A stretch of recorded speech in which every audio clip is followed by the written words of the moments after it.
हिंदी में यूपीएससी की तैयारी से संबंधित प्रोग्राम्स को देखने के लिए सब्सक्राइब करें स्टडी IQ-IAS हिंदी।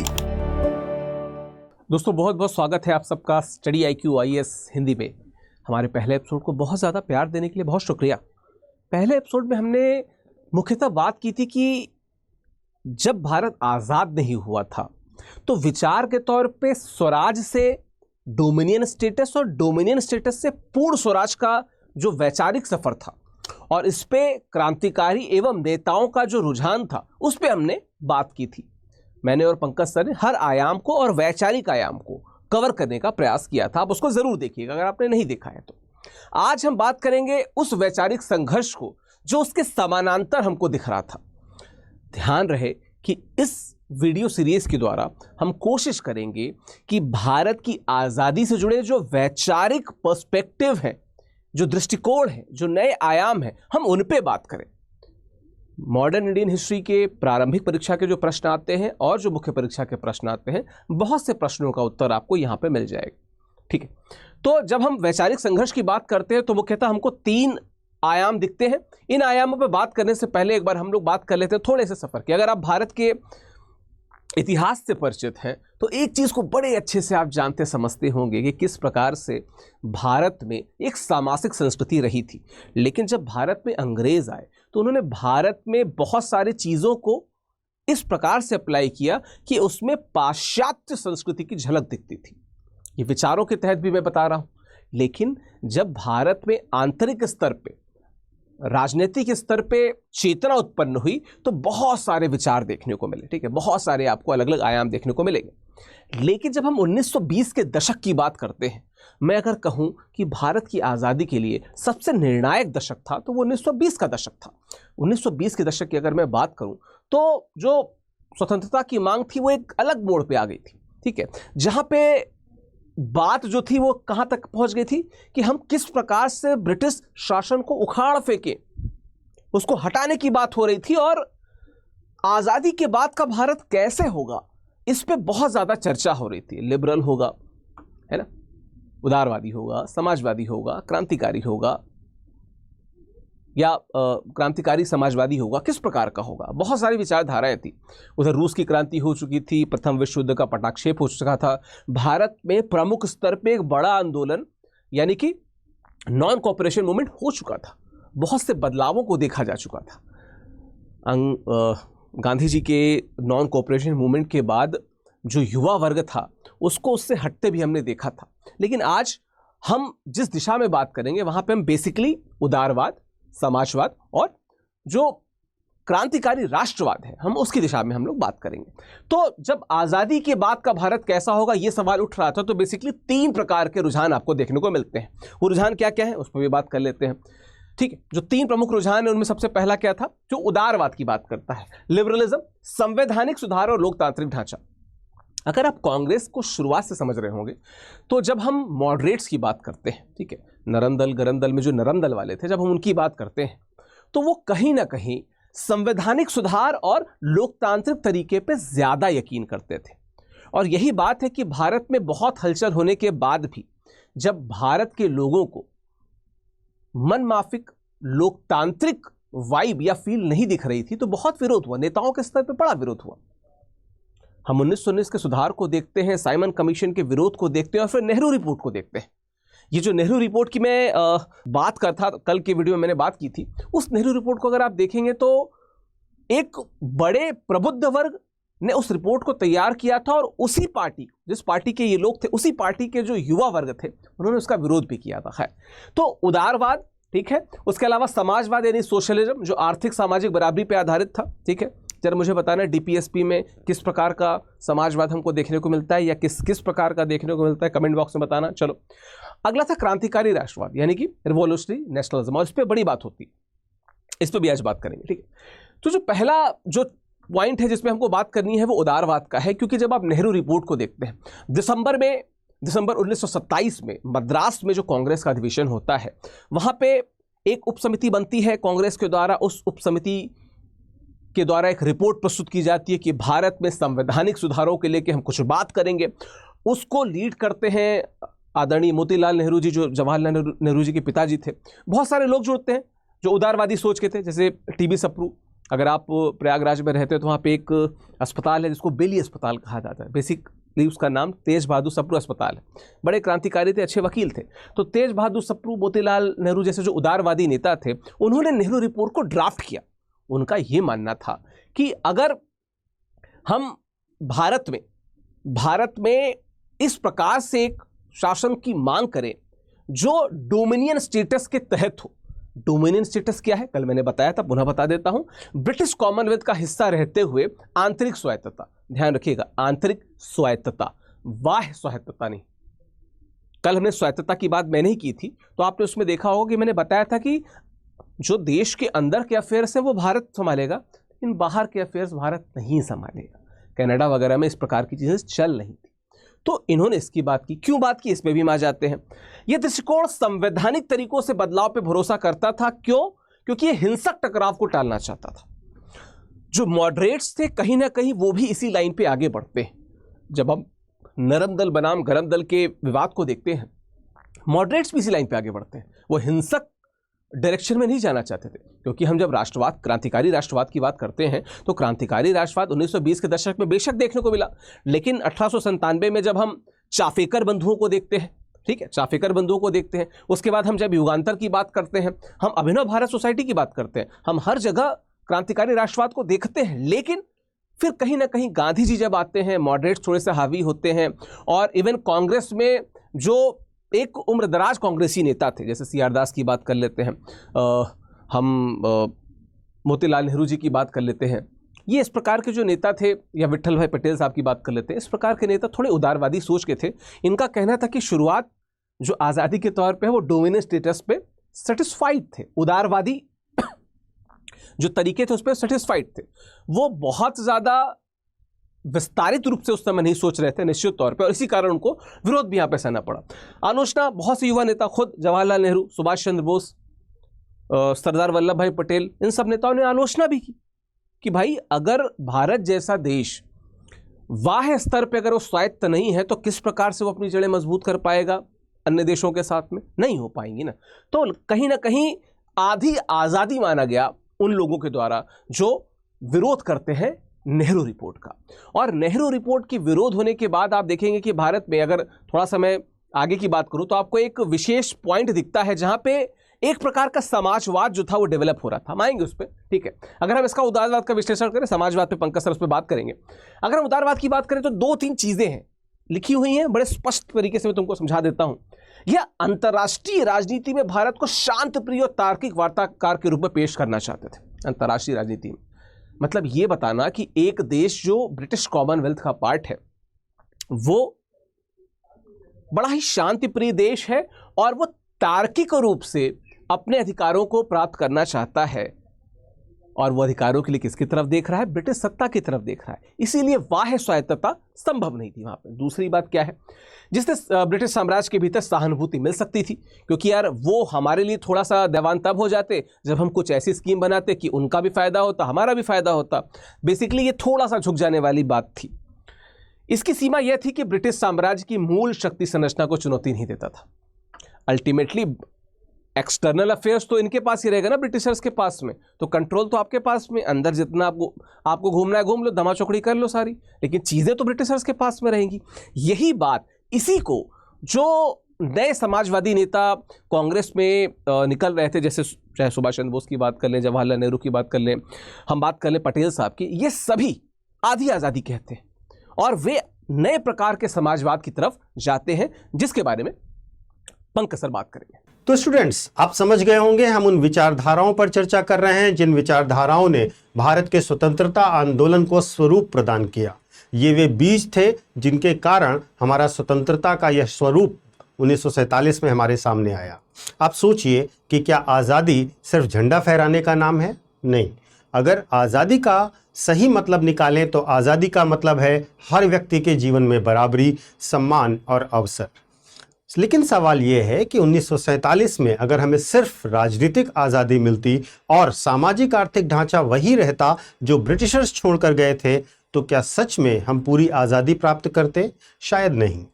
यही सवाल 1920 के दशक में दो बड़े नेताओं के मन में कौंध रहा था, और वे दो बड़े नेता थे पंडित जवाहरलाल नेहरू और नेताजी सुभाष चंद्र बोस।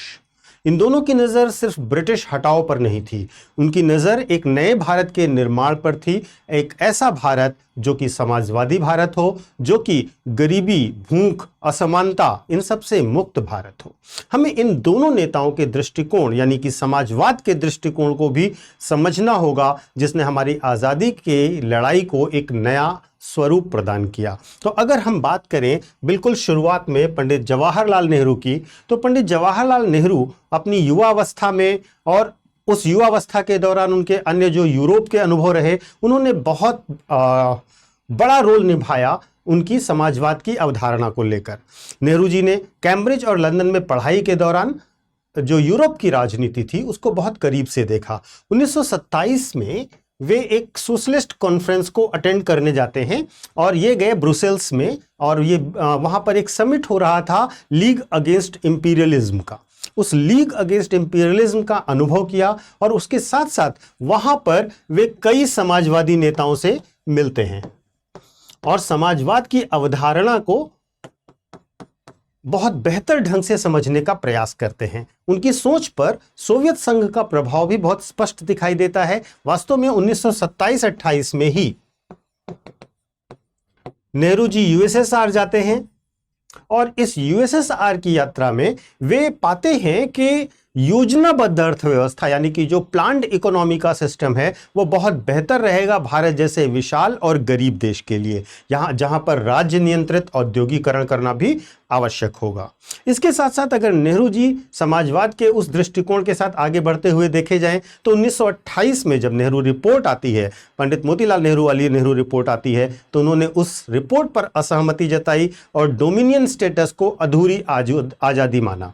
1929 के लाहौर सेशन में उन्होंने गांधी जी के साथ मिलकर के पूर्ण स्वराज को कांग्रेस का लक्ष्य बनवाया और समाजवाद अगर हम उनकी परिभाषा में देखें तो किस प्रकार से स्थापित होगा। जब इनका समाजवाद अगर हम बात करें, अगर हम नेहरू जी के समाजवाद की बात करें तो नेहरू जी का समाजवाद कहता है कि राजनीतिक लोकतंत्र के साथ साथ सामाजिक लोकतंत्र भी चाहिए। राजनीतिक लोकतंत्र के साथ सामाजिक लोकतंत्र भी महत्वपूर्ण है। सामाजिक लोकतंत्र का मतलब है समाज के हर वर्ग को, हर व्यक्ति को समाज में बराबरी की हिस्सेदारी और उसकी बात बराबरी से सुनी जाए। और उसके साथ साथ इस केवल सामाजिक लोकतंत्र पर वे नहीं रुकते हैं, वे कहते हैं इस सामाजिक लोकतंत्र के साथ साथ आर्थिक लोकतंत्र भी होना चाहिए। और आर्थिक लोकतंत्र से उनका तात्पर्य था कहीं ना कहीं संसाधनों का समान वितरण किया जाए, जमींदारी का उन्मूलन किया जाए और बड़े उद्योगों का राष्ट्रीयकरण किया जाए। तो समाजवाद की यह इनिशियल अवधारणा है जिसने स्वतंत्रता आंदोलन को एक शेप देना शुरू किया। इसके बाद एक अन्य महान व्यक्ति आते हैं जिनका नाम था नेताजी सुभाष चंद्र बोस। नेताजी सुभाष चंद्र बोस का समाजवादी दृष्टिकोण समझना भी बहुत जरूरी है। नेताजी सुभाष चंद्र बोस जब कैम्ब्रिज से लौट कर आते हैं तो उसके बाद आईसीएस की नौकरी भी छोड़ देते हैं और राष्ट्रीय आंदोलन में कूद पड़ते हैं। उन्होंने बंगाल के क्रांतिकारी युवाओं के बीच में काम किया और इसके साथ उन्होंने वहां से सीखा क्रांतिकारी अनुशासन और राष्ट्रीय गौरव क्या होता है और किस तरह उसे जिया जाता है। यूरोप की यात्रा भी उन्होंने करी। जब आप देखेंगे तो 1930 के दशक में नेताजी यूरोप की यात्रा पर जाते हैं और उन्होंने विभिन्न राजनीतिक प्रणालियों का अध्ययन किया यूरोप में जाकर के। उन्होंने सोवियत समाजवाद से आर्थिक बराबरी का विचार लिया, लेकिन साथ ही उन्होंने यह भी माना कि राज्य की शक्ति और अनुशासन बहुत जरूरी है अगर हम आर्थिक बराबरी लाना चाहते हैं। वे योजना आधारित औद्योगिकरण के भी पक्ष में थे। उनका मानना था कि भारत को तेजी से आधुनिक औद्योगिक शक्ति बनना होगा और यह निजी पूंजी से संभव नहीं होगा, यह राज्य के नियंत्रण से ही संभव होगा। तो समाजवाद का उनका जो राष्ट्रवादी संस्करण है उसमें नेताजी सुभाष चंद्र बोस मानते हैं कि समाजवाद का मतलब केवल आर्थिक सुधार नहीं है बल्कि राष्ट्र की सामूहिक शक्ति का निर्माण है। तो ये आर्थिक सुधार के साथ साथ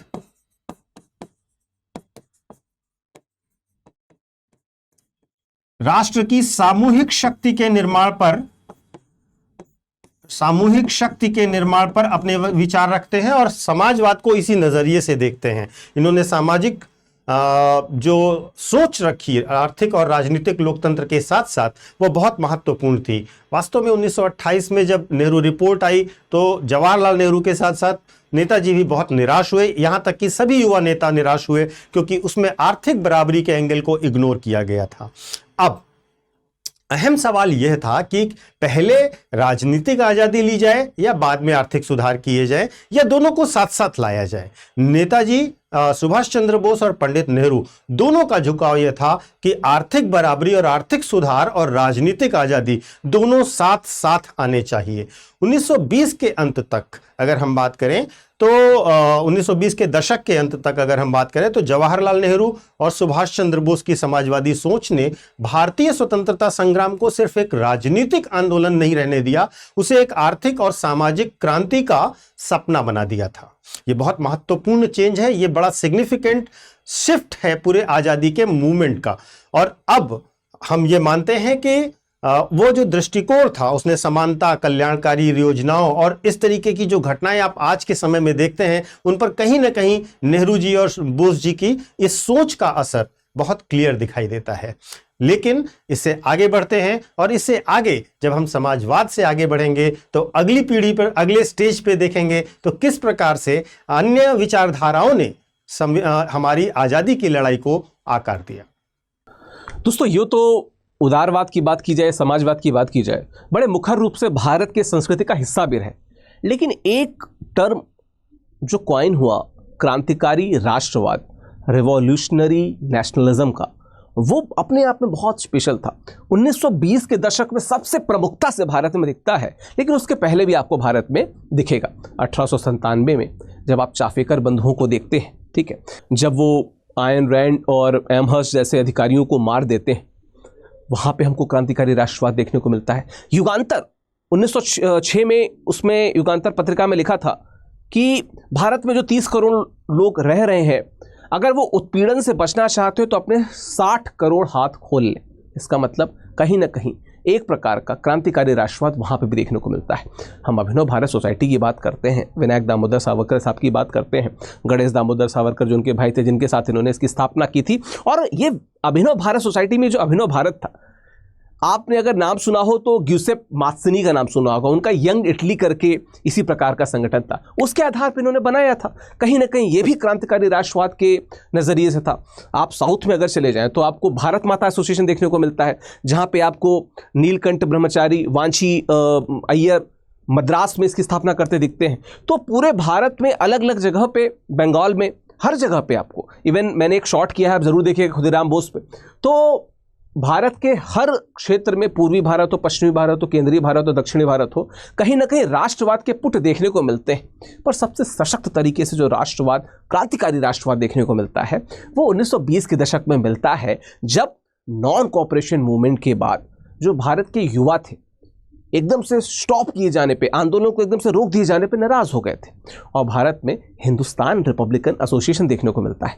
लेकिन फिर उस HRA में भगत सिंह जैसे लोग आते हैं, क्योंकि शुरुआत में बिस्मिल साहब थे, अशफाक साहब थे, बहुत सारे लोग थे, वे लोग HRA की तरफ ही ज़्यादा बढ़ रहे थे। लेकिन जब भगत सिंह जैसे लोग आते हैं तो वो कहीं ना कहीं बात करते हैं सोशलिज्म की, और वहाँ पे हिंदुस्तान सोशलिस्ट रिपब्लिकन एसोसिएशन देखने को मिलता है, जो भारत में क्रांतिकारी राष्ट्रवाद का सबसे प्रमुख संगठन बन के उभरता है। ठीक है, भगत सिंह, चंद्रशेखर आज़ाद, बटुकेश्वर दत्त, इन लोगों ने समाजवादी गणराज्य यानी सोशलिस्ट रिपब्लिक की कल्पना की और इसीलिए HSRA की स्थापना की। पहले वो HRA था। आपको याद होना चाहिए, दिल्ली का एक बड़ा प्रसिद्ध क्षेत्र है जहाँ पे ये HRA से HSRA हुआ। कमेंट बॉक्स में बताते जाइएगा, मॉडर्न इंडियन हिस्ट्री की क्लास में आपको सर लोगों ने और मैंने भी पढ़ाया हुआ है, इसी स्टडी IQ IS हिंदी की लिस्ट में पढ़ा है, जाके देखना जरूर। ठीक है, तो 1928 में इन्होंने HSRA के माध्यम से साफ कहा कि ब्रिटिश पूंजीवाद को उखाड़ फेंके बिना स्वतंत्रता अधूरी है। स्वतंत्रता अधूरी। देखिए, एक बात समझिएगा, जब हम रूसी क्रांति को देखते हैं, बोल्शेविक रिवॉल्यूशन को देखते हैं, जहां पे सर्वहारा बुर्जुआ को उखाड़ फेंकने के लिए तत्पर रहता है, तो भारत में समाजवाद बहुत मजबूत होता है। उसी समाजवादी राष्ट्रवाद को जब हम देखते हैं, जो एक क्रांतिकारी राष्ट्रवाद के रूप में हमको देखने को मिलता है, यहां पे उसी प्रकार की सुखबुगाहट थी कि हम जड़ से उखाड़ फेंकेंगे। कितनी बार तो आप चाहे लाहौर मर्डर केस की बात कर ले, there are so many incidents जहां पे भारत में क्रांतिकारी राष्ट्रवाद देखने को मिलता है एक विचार के तौर पे। लेकिन फिर वही बात, जैसे हम भगवती चरण वोहरा की जो किताब है द फिलॉसफी ऑफ बॉम्ब देख लेते हैं, या इवन भगत सिंह की कई शुरुआती लेखन को देखें, तो वो चाहते थे कि एक आमूलचूल परिवर्तन हो, लेकिन कहीं ना कहीं इस क्रांतिकारी राष्ट्रवाद का धीमे धीमे पटाक्षेप भी होते दिखता है। हालांकि उस तरीके से नहीं जिस तरीके से लोग सोचते थे, बड़े ही शालीन तरीके से। लेकिन मुझे बहुत अच्छा वो लेटर याद आता है जो अंतिम रूप में भगत सिंह ने लिखा था, और उन्होंने कहा था कि जो क्रांतिकारी राष्ट्रवाद है, कहीं ना कहीं क्रांतिकारी राष्ट्रवाद उतना मुकम्मल नहीं है जितना गांधी जी का तरीका है, जितना कांग्रेस का ओरिजिनल तरीका है। युवाओं को गांधी जी और कांग्रेस के उस ओरिजिनल जो तरीका था, स्ट्रेटजी थी, उसके तरफ जाना ज़्यादा बेहतर है। क्रांति हर चीज़ का समाधान नहीं है। खुद भगत सिंह इस बात को पटाक्षेप के रूप में कहते हैं। तो दोस्तों, अब तक आपने देखा कि 1920 के दशक के अंत तक आते आते 3 वास्तविकताएं भारत के साथ साथ चल रही थीं। पहली वास्तविकता थी औपनिवेशिक शोषण की संरचना। वह संरचना क्या थी कि हमारा कच्चा माल बाहर जा रहा था, तैयार माल हम मंगा रहे थे, किसान और मजदूर कर और कर्ज के बोझ के तले दबे हुए थे। दूसरी वास्तविकता यह थी कि राजनीतिक प्रतिनिधित्व तो बहुत ही सीमित मिला था, मॉर्लेमेंटो सुधार हुए थे, डायरकी आई थी, लेकिन अभी भी असली शक्ति जो है वह निहित थी ब्रिटिश साम्राज्य में, गवर्नर के पास। और तीसरा जो बड़ा पहलू है, तीसरी वास्तविकता जो उस दौर में चल रही थी, वह थी वैश्विक प्रभाव। रूस की क्रांति, आयरलैंड का अनुभव, 1929 की महामंदी, इन सब ने मिलकर एक पृष्ठभूमि तैयार करी जहां पर हमें यह रियलाइज हुआ कि केवल संवैधानिक सुधार काफी नहीं है, सामाजिक आर्थिक ढांचा भी हमें बदलना ही होगा। और बस प्रश्न यह था कि किस गति से बदलें और किस तरीके से बदलें। तो हमारे सामने अब तक 3 दृष्टिकोण आ चुके हैं। जो सबसे पहला दृष्टिकोण था वह उदारवाद का दृष्टिकोण था, और यह उदारवाद का दृष्टिकोण बहुत साफ झलकता है नेहरू रिपोर्ट में, 1928 की नेहरू रिपोर्ट में, जो उदारवादी सोच का सबसे ठोस दस्तावेज माना जा सकता है। मोतीलाल नेहरू, तेज बहादुर सप्रू जैसे नेताओं ने इसको तैयार किया। इसमें वास्तव में भारत के लिए डोमिनियन स्टेटस की मांग की गई थी और ब्रिटिश कॉमनवेल्थ के भीतर रहकर अपने लिए अधिक स्वशासन मांगा गया था। इसमें मौलिक अधिकारों जैसी धारणाएं भी थी और धर्मनिरपेक्ष राज्य की संकल्पना भी। लेकिन इनका तर्क क्या था, ये किस तर्क के आधार पर अपनी बात को रख रहे थे? इनका तर्क था कि संवैधानिकता से वैधता मिलेगी और चरणबद्ध सुधार अगर हम करते रहे तो शायद इतना ब्लडशेड नहीं होगा, इतना रक्तपात नहीं होगा, इतनी हिंसा नहीं होगी। ब्रिटिश संसद और वहां की जनता पर, वहां के जनमत पर नैतिक कानूनी दबाव बनाया जाए जिससे रणनीतिक रूप से हम अपना लाभ ले सकें। इसी के साथ साथ जो दूसरी विचारधारा जिस पर हमने बात करी वह विचारधारा समाजवाद की है, जिस पर हमने बात करी नेहरू जी की और बोस जी की। ये राज्य नियोजित परिवर्तन की बात करते हैं। यहाँ पर ये बात करते हैं कि स्टेट प्लान्ड डेवलपमेंट होना चाहिए। वे नेहरू जी जिस प्रकार से प्रभावित होते हैं यूरोप के लेबर मूवमेंट से, सोवियत संघ की नियोजित अर्थव्यवस्था से, और उनका निष्कर्ष बहुत क्लियर है कि राजनीतिक लोकतंत्र तभी सार्थक होगा जब आर्थिक लोकतंत्र हो और सामाजिक लोकतंत्र हो। समाजवादी तर्क यह है, समाजवादी दृष्टिकोण का तर्क यह है कि उपनिवेश से गरीबी और असमानता का एक बड़ा ढेर तैयार हो चुका है, एक बड़ा ग्रुप तैयार हो चुका है और बाजार उसके साथ कभी न्याय नहीं कर सकता। तो राज्य नियोजन और सार्वजनिक निवेश से बड़े पैमाने पर रोजगार, उद्योग और इंफ्रास्ट्रक्चर का डेवलपमेंट किया जाना चाहिए। इसी प्रकार से आगे बढ़ते हुए वर्ग आधारित जो सोच है, जो सेक्शन बेस्ड थिंकिंग है, उसको सांप्रदायिक विभाजन से दूर करना होगा और न्याय को एक साझा एजेंडा बनाना होगा।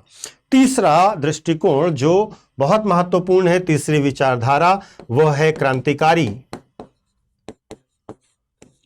राष्ट्रवाद की। यह तीसरी विचारधारा है क्रांतिकारी राष्ट्रवाद की, जो कि मूलतः आधारित है उस संकल्पना पर जो प्रतीकों पर प्रहार करके संरचना परिवर्तन लाने का प्रयास करती है। इसमें HSRA की बात आपने सुनी होगी, नौजवान भारत सभा जैसे संगठनों ने मिलकर के ब्रिटिश प्रतिष्ठान जो थे उन पर प्रहार किया, और प्रहार करने के साथ साथ वे दीर्घकालीन लक्ष्य यह रखते थे कि एक समाजवादी गणराज्य की स्थापना की जाए। अगर आप ध्यान देंगे तो भगवती चरण वोहरा की एक बुक थी फिलॉसफी ऑफ बम, और इसके साथ साथ भगत सिंह के लेख और उनके वक्तव्य, इन्होंने युवाओं के मन पर और उस समय के जो एग्रेसिव क्रांतिकारी थे उनके मनों पर बहुत सारा असर डाला। इनका तर्क यह था कि औपनिवेशिक सत्ता जो है वो वास्तव में बाय नेचर ही दमनकारी है, हिंसा की प्रवृत्ति वाली है। इनसे नैतिक या याचना की भाषा में बात करेंगे तो वो आपकी बात नहीं सुनेंगे। हमें प्रतिरोधी शक्ति से चुनौती कर देनी चाहिए उन्हें। उन्होंने युवाओं के प्रतीक के तौर पर अपने आप को सिंबलाइज किया। उनके अंदर नैतिक तौर पर उन्हें झकझोरा और कहा कि अन्याय किसी भी शर्त पर स्वीकार नहीं किया जाना चाहिए। अब इन तीन बड़ी विचारधाराओं के बीच में सबसे बड़ा प्रश्न आता है कि गांधी कहां खड़े हैं, क्योंकि इन तीन विचारधाराओं में आपने गांधी को नहीं देखा अभी तक। गांधी वास्तव में इन तीनों विचारधाराओं के मध्य में आप अगर देखेंगे तो एक मध्यस्थ है, एक नैतिक अनुशासन स्थापित करते हैं। गांधी इनके बीच में एक नैतिक फ्रेम, एक नियामक का काम करते हैं, एक मध्यस्थ का काम करते हैं। तीनों विचारधाराओं के फ्रेम में अगर आप गांधी को देखेंगे तो वो नैतिक और राजनैतिक तौर पर एक नियंत्रक हैं, एक कंट्रोलर हैं। वे उदारवादी जो दृष्टिकोण है उसकी संवैधानिकता को तो स्वीकार करते हैं, उसकी संवैधानिकता के पक्ष में हैं, परंतु वे ये मानते हैं कि औपनिवेशिक न्यायप्रियता जो इन लोगों के उदारवादियों के द्वारा मानी गई वह सही नहीं है। इसी प्रकार वे समाजवाद के न्याय के आदर्श का सम्मान करते हैं और उससे सहमत भी हैं, लेकिन वो केंद्रीकृत औद्योगिकरण के खतरों को भी पहचानते हैं और वो जानते हैं कि इससे बहुत सारे खतरे पैदा होंगे और वे खतरे नैतिक भी होंगे, पर्यावरणीय भी होंगे और ग्रामीण जीवन पर भी असर डालेंगे। इसीलिए इसके साथ साथ वे ग्राम स्वराज की बात करते हैं। और अगर हम क्रांतिकारी राष्ट्रवाद की बात करें तो गांधी जी क्रांतिकारी ऊर्जा की जरूरत को तो मानते हैं, लेकिन किसी भी हालत में अहिंसक अनुशासन को तोड़ना नहीं चाहते। अहिंसक अनुशासन जो है उसे मेंटेन रखना चाहते हैं। तो अगर आप गांधी को देखेंगे तो गांधी जी इन तीनों के बीच में एक पुल का काम करते हैं। वे जन आंदोलन की वैधता और उसकी समावेशन को ज्यादा महत्व देते हैं बजाय एग्रेसिव मूवमेंट के। अब अगर इन तीनों के साथ महात्मा गांधी के दृष्टिकोण को समावेशित करें तो हम पाएंगे कि ये पूरी की पूरी कहानी, ये पूरे के पूरे फ्रेमवर्क 3C पर आधारित है। ये पूरा का पूरा मामला 3C का मामला है, 3 C's। पहला सी है क्रेडिबिलिटी। क्रेडिबिलिटी जो कि हमें देता है उदारवाद।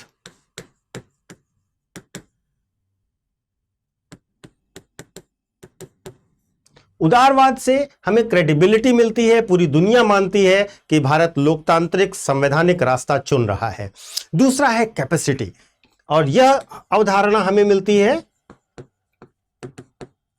समाजवाद से, जो कि राज्य नियोजन से गरीबी और असमानता पर स्ट्रक्चरल प्रहार करना चाहता है, व्यवस्थित रूप से प्रहार करना चाहता है। और तीसरा सी है कैटलिस्ट, यानी कि उत्प्रेरक। तो क्रांतिकारी राष्ट्रवाद वह है जो नैतिक और मनोवैज्ञानिक झटका देता है, जो समाज की जड़ता को उसकी जड़ता से मुक्त करने के लिए काम करता है। तो इन तीनों ने साथ मिलकर काम किया, वैधता, क्षमता और उत्प्रेरक ने मिलकर काम किया, और इससे हमें मिली परिवर्तनशील और टिकाऊ आजादी। तो यहां तक हमारी आजादी का एक पूरा रास्ता है जो हमने तय किया विभिन्न विचारधाराओं के साथ। अब प्रश्न यह है, और यह प्रश्न आपसे है, कि आप हमें बताइए कि अगर इन तीनों में से कोई भी एक विचारधारा अनुपस्थित होती तो क्या भारत की आजादी इतनी व्यापक, इतनी वैध और इतनी टिकाऊ होती? सोचिए और अपने विचार को जरूर साझा कीजिए कमेंट बॉक्स में। आगे चलते हैं, और बहुत महत्वपूर्ण रूप से एक घोषणा है आपके लिए। हमारे यहाँ स्टडी IQ IAS हिंदी आपके लिए बहुत महत्वपूर्ण रूप से इस स्वतंत्रता दिवस पर आपके लिए वर्ष का सबसे बड़ा ऑफर लेकर के आया है। जो भी बच्चे UPSC की तैयारी करना चाहते हैं, वो किसी भी माध्यम से करना चाहते हैं, अथवा वे किसी भी प्रकार का अन्य कोई कोर्स करना चाहते हैं, जैसे UPSC का कोर्स करना चाहते हैं, ऑप्शनल का कोई कोर्स करना चाहते हैं, स्टेट PCS या जुडिशरी का कोर्स करना चाहते हैं, किसी भी तरह का कोई भी कोर्स अगर आप करना चाहते हैं तो 15 अगस्त तक, यानी कल तक, आप कोई भी कोर्स हमारा ज्वाइन कर सकते हैं और इस कोर्स के ज्वाइन में हम आपको वर्ष का सबसे बड़ा डिस्काउंट दे रहे हैं, क्योंकि स्वतंत्रता दिवस को हम सबसे ज़्यादा बड़े पैमाने पर सेलिब्रेट कर रहे हैं। 47% का डिस्काउंट, यानी कि लगभग आधी फीस माफ। आपको सारी सुविधाएं, सारी व्यवस्थाएं, सब कुछ एक जैसा मिलेगा, लेकिन आपको क्या करना है, आपको 15 अगस्त से पहले ज्वाइन करना है। और एक छोटी सी शर्त और है, वो छोटी सी शर्त वो है कि आपको एक कोड का इस्तेमाल करना है और वो कोड है विकास लाइव। इसको मैं स्पेल कर देता हूं जिससे आप गलत ना करें, VIKASLIVE। ये कोड लगाते ही, ये विकास सर हैं जो हमारे साथ आपको इस पूरे प्रेजेंटेशन में साथ में है, ये विकास सर का कोड है। इस कोड को जरूर लगाइए।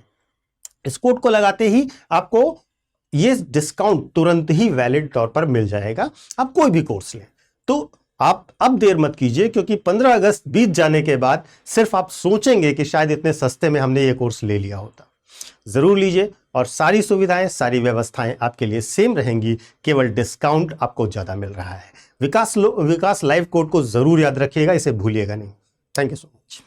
दोस्तों, इस प्रकार हमने देखा कि किस प्रकार से भारत में वैचारिक विमर्श आगे बढ़ा। ठीक है, हमने उदारवाद की बात की, समाजवाद की बात की, क्रांतिकारी राष्ट्रवाद की बात की।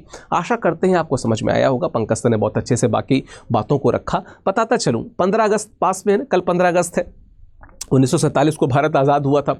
हम सब ने बहुत ज़्यादा संघर्ष किया उस आज़ादी के लिए। और आप अगर यूपीएससी की जर्नी में ज़्यादा संघर्ष नहीं करना चाहते हैं तो देखिए, बहुत अच्छा ऑप्शन है स्टडी IQ का। मतलब कितनी बार हम लोग बता चुके हैं कि there are so many exceptional features, be it PRP, MRP हो, SIP हो, IGP हो, SIM हो। 11,000 रुपये हर महीने आपको मिलेंगे। 18 किताबों का सेट मिल रहा है, पूरी फीस वापसी है, हर चीज़ आपको मिलेगा स्टडी IQ IAS हिंदी में। और स्पेशल बात जो आप देख सकते हैं, इंडिपेंडेंस डे सेल चल रही है। अगर आप यहाँ पे PK लाइव आदरणीय पंकज सर का कोड है, अगर इसका इस्तेमाल करते तो अधिकतम डिस्काउंट मिलेगा। शानदार कोड है, इस्तेमाल कीजिए, अधिकतम डिस्काउंट प्राप्त कीजिए। भाई, एक एक पैसे की कीमत होती है, बहुत मेहनत से कमाया जाता है, तो कोशिश कीजिए कि सही डायरेक्शन में जाए। अधिकतम 47% का डिस्काउंट, न भूतो न भविष्यति। स्टडी IQ की सबसे बड़ी सेल। इससे जुड़ने के लिए नीचे लिंक दी होगी, हमारे ऐप पे या वेबसाइट पे जाके आप हमारे प्रतिज्ञा बैच या जो हमारा लॉन्ग टर्म बैच है, हम दोनों से जुड़ सकते हैं। 26-27 के लिए प्रतिज्ञा बैच है, 28-29-30 के लिए हमारे लॉन्ग टर्म बैचेज हैं। आप वहाँ पे जाएं तो PK लाइव कोड का प्रयोग करें, अधिकतम डिस्काउंट मिलेगा आपको। और हाँ, लेफ्ट हैंड साइड पे व्यू PDF होगा, एक बार उसको पढ़ते जाना, तुमको तुम्हारा गोल क्लियर हो जाएगा और आप ज़रूर जुड़ोगे हमारे स्टडी IQ कोर्सेज से। तो मिलते हैं किसी दिन किसी बैच में, अगले एपिसोड में वापस मिलेंगे। बहुत बहुत शुक्रिया, धन्यवाद। हिंदी में UPSC की तैयारी से संबंधित प्रोग्राम्स को देखने के लिए सब्सक्राइब करें स्टडी IQ IAS हिंदी।